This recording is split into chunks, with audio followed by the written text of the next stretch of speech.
Thank you for coming to my talk on partition multihoming. My name is Christopher Wildman. I'm a principal software engineer at New Relic, but my role is actually as a staff engineer. I primarily float and work with teams that do a lot of high throughput, low latency stream processing in our ingest pipelines. And today I'm going to tell you about an interesting reliability problem we have and kind of the crazy idea I have for solving it. So before I do that, I want to talk a bit about, give you some context about what are ingest pipelines at New Relic, how much data are we talking about, what does something like this look like. So New Relic is an observability company, and what that means is we ingest telemetry data of our customers, things like metrics, events, logs, and traces. And this allows our customers to see in real time how their software is performing, and they rely on us for that. So I've listed some common examples of data we ingest: OTel, Prometheus, stuff from language agents. We have telemetry APIs that enable hundreds of other integrations, though. So let's look at some numbers. What's the scale of this? New Relic ingests 3.5 terabytes of data every minute. It's an insane volume of data. It's constantly coming. We ingest 7.3 billion data points per minute. Those are things like metrics or events. And on average, the latency to kind of get from accepting a customer's payload to at rest in our time series database is about 3 seconds. And then lastly, just for the ingest portion, what I'm talking about here of kind of production New Relic, that's spread over 35 Kafka clusters. Okay, so what's an ingest pipeline at New Relic look like? And this is all logically. I wish it was this simple. Unfortunately, it is not. On the left side, we have that customer stream of data coming in. And then inside New Relic's backend, I have this like first logical box, this accept step. You can think of this as a stream processing, stateless stream processing app. Maybe it's just validating their auth key, taking the payload and shoving it into a blue queue downstream. As you can imagine, all these blue queues that I'm representing here are Kafka topics. Then maybe the next step, we do some transformation from the proprietary format that data came in to something that's normalized to speak New Relic backend. And then maybe as a final step, we have like a filtering step, and then ultimately data can go at rest in our massive time series database, all the way on the right here, NRDB. And you can see I've shown some other features that are downstream of that, like sending data to the alerting pipeline or into metric aggregation to come back and also be ingested. And within one of these slices of our backend, we're talking about hundreds of Kafka topics and hundreds of stream processing applications. It, again, is not that simple. One key measure for us when talking about ingest is latency, ingest latency. So let's imagine we took a timestamp when a piece of customer data hit this accept step on the left side. And then similarly, we took a timestamp over on the right, TB, when that data went at rest in our time series database. What's important about this ingest latency? What's the customer impact if latency starts to increase here? On the left, I've tried to show kind of a standard chart in our UI and really our time to glass. If you're looking at one of these charts, this one happens to be 2 minutes in a very narrow time window. You can see at the last 10 seconds, the chart starts to drop off. That's just purely due to the time it takes for data to get in from our customers into our network and into our time series database. So I'm showing about 10 seconds of latency there. If ingest latency goes up, that goes up, you're not seeing stuff in real time. Similarly, ingest latency would impact our time to evaluate alerts, right? Customers register an alert with us. We tell them when something's wrong with their application. So my example here was having a PagerDuty notification come. The longer ingest latency is, the later maybe your PagerDuty notification is. So that's why, that's what our ingest pipelines look like and kind of why ingest latency is critical. So now let's talk about gray failures. And I want to start with this simple diagram because it's kind of the basis for the rest of my presentation. So this is a super simple, healthy Kafka cluster. You have this images for brokers here, broker 0 and broker 1. They're green to kind of imply that they're healthy. And you can see below each broker, I've identified the topic and partition that they're leading. So this is a simple cluster. We have one topic, it has 2 partitions. Broker 0 leads partition 0. And then upstream, we have a producer application that's writing to these brokers. And it happens to be communicating to both, presumably sending data on both partitions. So what does a gray failure look like? A gray failure happens when a broker's performance is degraded. Often this happens with some sort of fault in the storage layer. So I've tried to show that here with the disk literally being on fire. And the impact is the latency, produced latency starts to increase in our application. We're starting to back up because this broker is getting slower. And the key problem with a gray failure is that broker 1 hasn't been removed from the cluster. It still leads this partition 1. So we're still having to try to send data to this bad broker. And that's no good. So what's the ideal solution here? Presumably we're smart. We set up replication in our Kafka cluster. Maybe broker 0 would be a replica of the partitions that were led by broker 1. Ideally, we could just move leadership of that one partition over to broker 0. And I've shown that in this example where now the producer app is only talking to broker 0. We could wait for broker 1 to get healthy again. Meanwhile, our application is healthy. But the reality is we often can't do this, or we can't do this fast enough. So New Relic uses 100% managed Kafka clusters, which means I don't actually have control to pull a broker from the cluster anymore. I can't say, hey, I want you to move partitions to other brokers. And even if we could do that, often this kind of failover happens on the scale of like minutes. The best cases maybe we've seen is like 3 to 6 minutes. I've heard rumors that could get better. But the reality is when we're talking about 3-second average ingest latency, that's still not good enough, right? And another problem might be you could be too aggressive in pulling brokers. You could maybe make the problem worse if you're suddenly like, 90% of your brokers, you decide you're going to shift all of the load to only 10%, and now you have a much bigger problem. So it's a tricky problem. But there's good news. Hopefully, many of you are aware, KIP 794 landed, I think, about a year ago. I want to give a big thank you to Artem for all the work he did there. This is default in Kafka 3.3. Now we have the built-in partitioner that supports adaptive partitioning. In the KIP, it's known as strictly uniform sticky partitioner. And this actually gives us a mechanism to route around gray failures. So how does adaptive partitioning do that? In the built-in partitioner, right, we have per partition queues for the batches that need to be sent to the brokers. And there's a weighted probability calculation to determine which queue should be used for the next batch. So you can see in my example, the broker with a gray failure is starting to back up. It now has 6 batches waiting in its queue, whereas the healthy broker only has 2 batches. So I put this dice on here to kind of hint at this weighted probability calculation, and a stronger, darker arrow going to that least loaded queue to imply there's a higher probability that the next batch is going to get picked to go on to that lightly loaded queue, the healthy broker, which is great. There's still a small percentage chance that we could go to the bad broker in this scenario.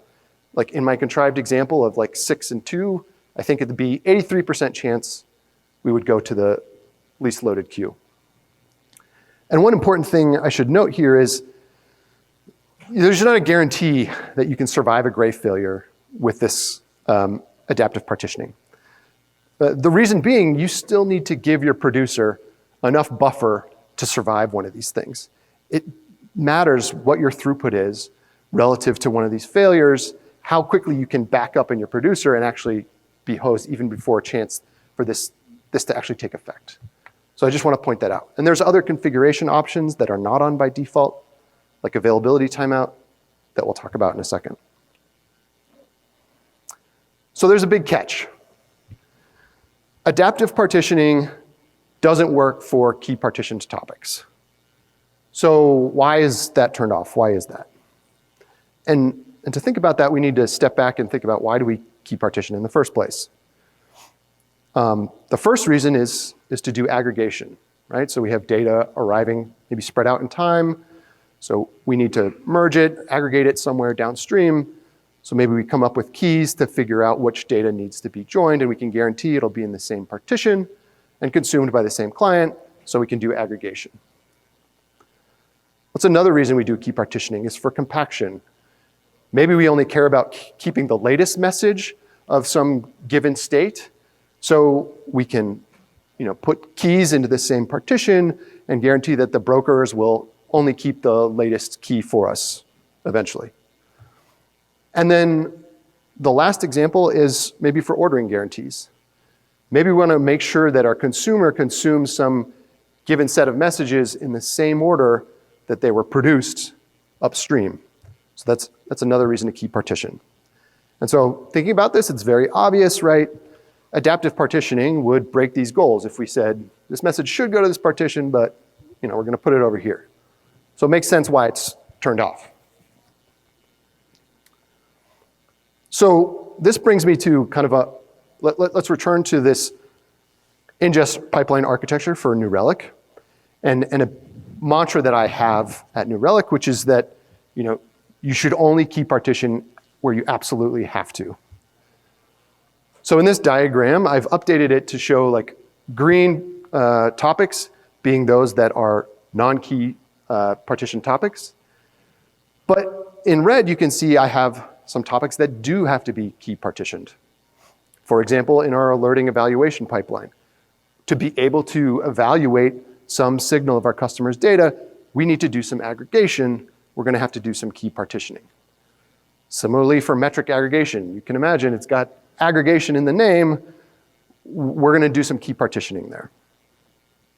And I just bring this up to highlight these are critical features. So we need to find a way to get around grave failures to serve them in real time. And going back a bit, there's one reason why key partitioning and grave failures is particularly bad. So in this diagram, I'm highlighting that we're actually getting head-of-line blocking from this bad broker and this grave failure. You can see in my producer, again, I have these batches in the bad queue that have stacked up. There's 6 of them. And what I'm trying to show here is they're hitting the left edge of the producer, implying they've filled my producer buffer. All of the bad messages are stuck. They have nowhere to go. Now my producer is going to back pressure to my app itself, and maybe I have some internal buffering in my app. At New Relic, we like to keep those internal buffers relatively small. We want these things to be fairly cheap, stateless applications. So there's a finite amount of buffer there, and once that's full, we're back pressuring to our consumer. Now we're lagging on the upstream topic. Now, in one sense, this is good. The back pressuring mechanism is all working. We're not like overwhelming our JVM. But now 100% of traffic on the upstream topic we're lagging on because of the head-of-line blocking of this single partition failure. So my point is to drive home that this ends up being a cascading failure, even if the problem is isolated to only a single broker, single partition. So let's recap the problem. We're talking about broker grave failures. We're talking about it for key partition topics. And we're talking about it because we don't support adaptive partitioning for key partition topics. And that the impact spreads to 100% of upstream topics, even if it's just one broker and one partition. Okay, so how can we do better? I'm going to take a sip of water real quick. Maybe you guys can come up with some ideas.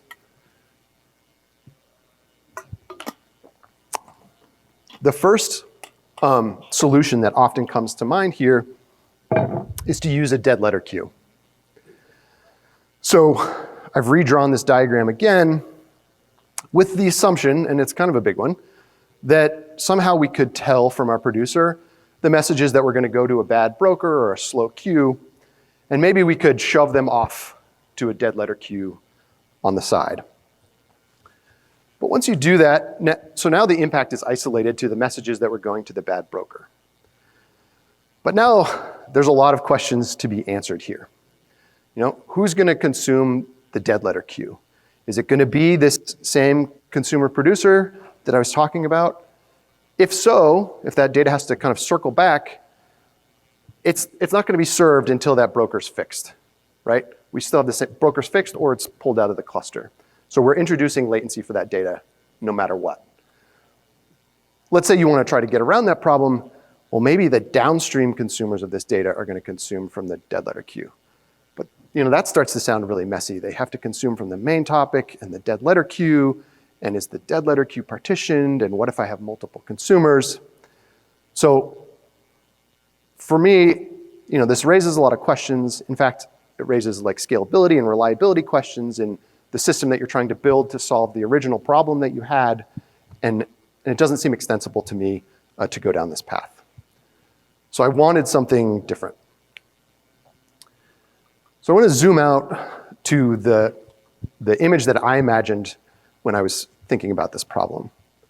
So a few changes to the diagram here. I've increased the size of our Kafka cluster to something a little bit more realistic. Honestly, at New Relic, we're usually running with like 24 or 48 brokers, depends on the type of a cluster. In this example, I have 16 brokers, and only one of them is experiencing a grave failure right now. On the left, I have, again, a key partitioning producer. And one important thing I want to call out is because it's doing this partitioning, it's doing key-based partitioning, it's having to talk to every broker. Point being, like, upstream is probably randomly partitioned. Now we're having to repartition. We're going to communicate to every broker based on the data that arrives. Downstream, I'm showing like an aggregator application at New Relic.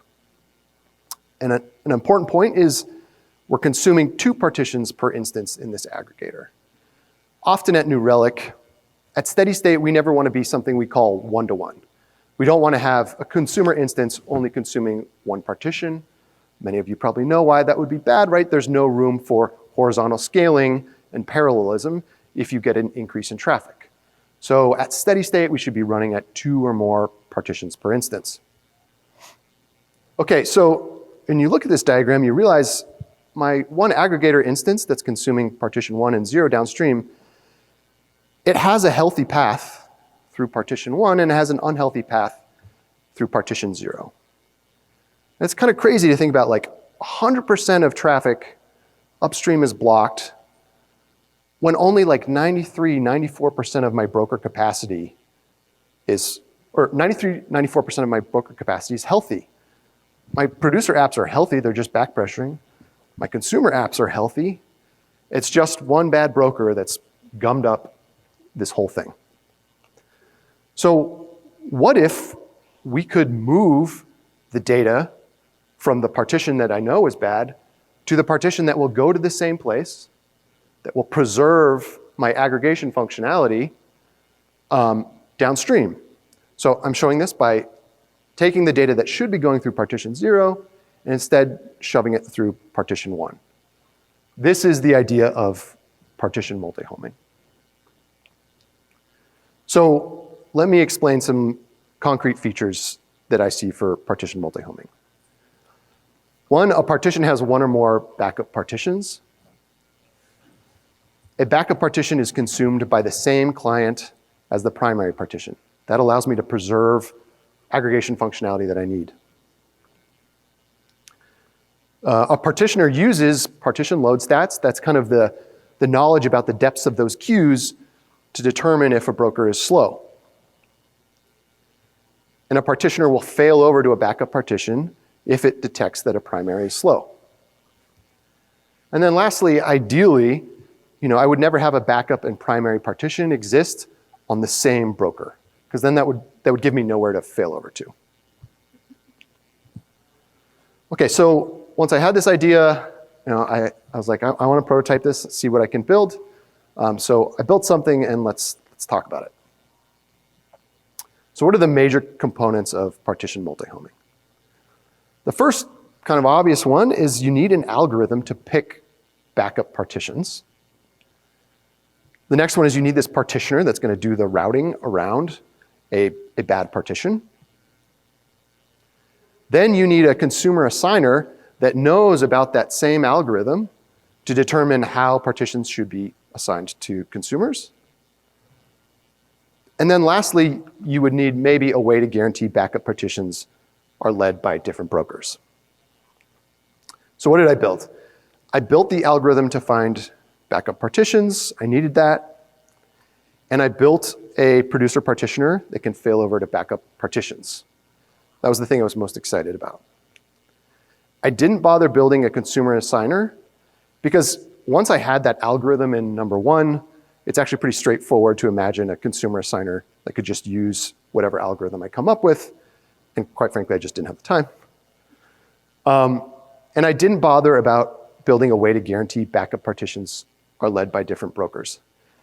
I personally am not as worried about this because at the number of partitions that we're talking about and the number of brokers that we're talking about at New Relic, in my mind, the probability that a primary and a backup partition are in the same broker is actually pretty low.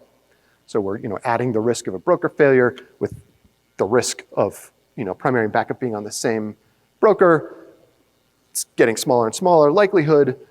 I'm not that worried about it, but it's something potentially some people would be worried about. Okay, so let's talk about the prototype that I built. So what algorithm did I come up with to map from primary partition to backup partition? I was trying to move fast, so I needed something super simple. What's like a simple way to do this? So I built something called the in-sequence redundant partitioning strategy. An example of that is to say, so if I have 4 partitions, 1 backup partition, I'm just going to group partitions in pairs and say, hey, you're primary and backup for each other. And those groups are in sequence. So in this simple example, 0 is a primary, 1's a backup. 2's a primary, 3's a backup, etc. Hopefully pretty straightforward. The next thing was I needed a custom partitioner to have access to those queue depths that we were looking at to detect if a broker is slow. Today, if you look at the partitioner class, there's no access to that data. So I went ahead and hacked this into Kafka. And then the next thing was I needed to keep adaptive partitioning enabled if I was using a custom partitioner. There's an optimization in Kafka where this stat tracking of how quickly nodes are responding and these queue depths is actually disabled when you are using a custom partitioner, because it's like, we're not using adaptive partitioning. I needed to keep that on. Just simple thing I had to change. Okay, so once I had done these things, I was ready to build a multi-homing partitioner. And I'm walking through it and everything's going great. I have everything I need until I came to the crux of the problem. When do we fail over to the backup partition? And in my mind, there's 2 options really. Option A is, we only fail over when the primary leader is slow or unresponsive, kind of detecting that change in performance of a broker.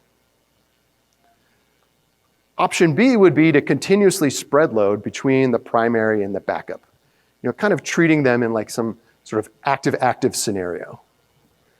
It turns out this is actually totally easier to implement. Once if you went this route, you can just kind of use the same adaptive partitioning algorithm amongst this group of partitions that go to the same place. But I didn't want to go that route, even though it was easier, because you're introducing constant reordering of data that otherwise you're kind of hoping is ordered. This isn't a huge concern, but isolating the reordering just to kind of failover moments is much better than kind of constantly spraying the data if you kind of want to expect some order to the messages that you're sending. So I went with option A here. So what did that look like? When computing a message partition, we're going to fail over to the backup if the number of backup partition slots is 2 times or greater the number of primary partition slots. In reality, like, this is totally prototype. I mean, for very small numbers, this might cause you to fail over more often than you want to. I would like to see some higher barrier to failover. But this works, and it worked in my prototype. And then the other condition is if the primary partition leader has timed out. So I kind of referred to earlier this idea that there's an advanced configuration in adaptive partitioning where you can put a broker in kind of a penalty box and say, you know, you took too long to respond. I'm not even going to consider you for the next batch. By default, this is not on. When you do turn it on, it actually makes the calculation very easy. Because you're like, I'm not even going to send to this broker because it leads this partition, and it's in the penalty box. So these are the 2 conditions where my prototype would fail over. Okay, so I built this prototype, and now I wanted a way to test it. How could I see, you know, it's like, should I put it in production? Like, no. How can I test that this is working and doing what I want? And I took some inspiration from the KIP 794 strictly uniform sticky partitioner testing. If you go check that KIP out, there's some really straightforward tables that show the testing that Artem did to prove how much better adaptive partitioning was than the old default partitioner. So like in this example, you can see, you know, maybe there was 4 seconds of latency, average latency with the old default partitioner, whereas adaptive partitioning brought it down to 50 milliseconds. And the keys, there's some keys to this test setup that I didn't have and I needed to reproduce. So this is what my test setup looked like. I did this all on my laptop. You can see I have a Kafka cluster with 3 brokers and 1 topic with 6 partitions. And the first thing I needed was a way to inject a gray failure. Artem mentions this in his susp testing where he had broker 0 has 20 milliseconds of latency after each produce request. So I needed a way to do the same thing. I hacked in this broker configuration called simulated produce latency millis 20, or I mean, that's the configuration option, and I set it to 20 to mimic the same testing that Artem did. I have that branch published up on GitHub and linked here, so you can totally check it out. And then separately, the producer perf test that's in Kafka today, it doesn't actually stick any keys on the messages. It's assuming a non-keyed topic. So I needed a way to tell the producer, hey, I want you to actually include keys so we can do some key partitioning here. So I added this new option to that perf test, -- with keys, so that I could test key partitioning in this environment. So this was kind of like the 2 things I needed to set up my test. Okay, so then at this point, I was ready to test things out. So the first test result I want to show you is just the default existing Kafka partitioner. So no changes, none of my improvements, right? So we can see average latency is around 40 milliseconds, and you can see that the total bytes that went to each broker, broker 0, broker 1, and broker 2, is roughly the same. Broker 0 got a little bit less data. That's simply because it has higher latency of the data being sent to it because of that injected 20 milliseconds of simulated latency. Okay, so now I was ready to compare with my multi-homing partitioner. And the results were good. So now I'm showing the average latency has dropped to 14 milliseconds from 40 milliseconds. It improved by 64%. And even more than seeing the latency benefit, the thing I wanted to see was the bytes to broker 0 drop. That's the whole point. Whole point is to route around the problem. And you can see that effect in broker 0 bytes dropped by 65% to only 7 megabytes from a previous 21 megabytes. And you see the effect of where did that data go? It went to broker 1 and broker 2 because it got routed to the backup partitions that were on other brokers. The next test I did was the same multi-homing partitioner by default, but then I turned on that advanced availability timeout configuration, and I set it to 5 milliseconds. And the results got even better. And that's just because it's even easier to just not even pick this bad broker because it's in the penalty box. It doesn't even have a chance to get picked for the next batch. So latency improved by 73% this time to 10 milliseconds on average. Even fewer bytes went to broker 0. And to kind of give you some perspective, like, well, what's the bottom here? Like, how good could we get? What's the fastest we should expect?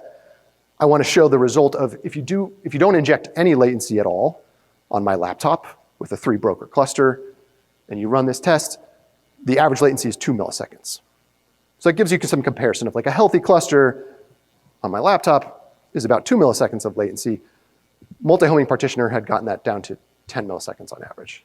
So we're still 5x worse. We're still felt the effect of this degraded state, but it's better than the 20x degradation that we experience with default partitioning today. So those are my results, and I just kind of want to recap some of the pros and cons of partition multihoming.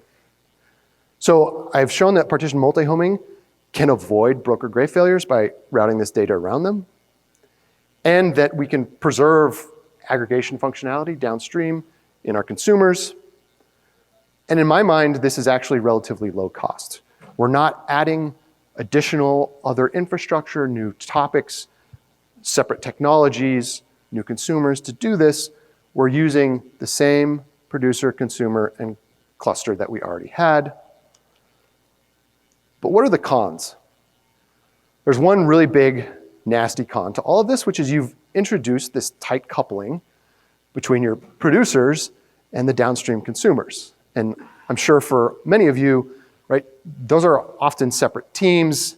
The odds that, someone's not doing multi-homing on one end here and would break everything are high. That's really, really bad. So there's this tight coupling that we don't really want. We've added extra broker load. Presumably to do this, you would run your partitions with a higher partition count than before, so you had the redundancy built in that could increase request rate. Also, you can imagine when you fail over, you're failing over one partition to a backup partition, you're not spreading that one partition load out to the rest of the cluster. You're taking it and you're dropping it on one other partition. You're doubling the throughput of that partition temporarily. I'm not that worried about that broker load, mainly because our key partition topics aren't an outsized % of our total broker load. They're a small fraction, so I'm not that worried about that. And then the last big con is it certainly breaks ordering anytime you do a failover, and it by no means supports any sort of compaction. So for me, the places where I care the most, where we're doing aggregation of stream process of telemetry data from our customers, I'm okay with these cons, but there's certainly plenty of applications where these are non-starters. It wouldn't work. So thinking about that big bolded con that I have of this tight coupling brings me to the dream that I have to solve that. And that's really to push virtual partitioning down into Kafka natively. So what am I talking about? Imagine with me that when you set up your topic, my example here is a topic named foo. I configured it with 6 raw partitions. But then I also configured it with 3 virtual partitions. And the benefit to doing this is now my producers know, hey, there's virtual partitions here. If I'm doing key partitioning, I can do partition multi-homing, use the backup inside of a virtual partition if I see some broker degradation. And it can have some default algorithm for picking backup and primary partitions. Similarly, on the consumer side, consumer consumes from a topic and it knows, hey, there's virtual partitions here. I need to assign virtual partitions to a consumer, which would include multiple raw real partitions. So this is kind of the way I would propose to breaking that coupling, but you're at least encoding it in the topic configuration and making it less likely that you're going to get anything wrong. And you could even imagine you could use this to make sure that brokers spread out partitions so that you don't have a primary and backup ending up on the same broker, but they're spread out amongst the cluster. So in conclusion, gray failures are a reliability risk for key partition topics. Partition multihoming is a way you can route around gray failures. My ideal is virtual partitioning native in Kafka, so I don't have to build a custom partitioner to do this rerouting. And my next step is to open some KIPs. If you take a look at a lot of the code I've pushed up, I made references to a lot of places where we need a KIP to be able to do some of this stuff. And I hope to use that to kind of drive the conversation about ideas around surviving gray failures for key partition topics. Thank you very much for coming to my talk. My name is Christopher Wildman again, and at the bottom here I have linked the branch on GitHub that has all these test results, how you can reproduce them, how you can come up with better ways to do all this. And that's my talk. Thank you.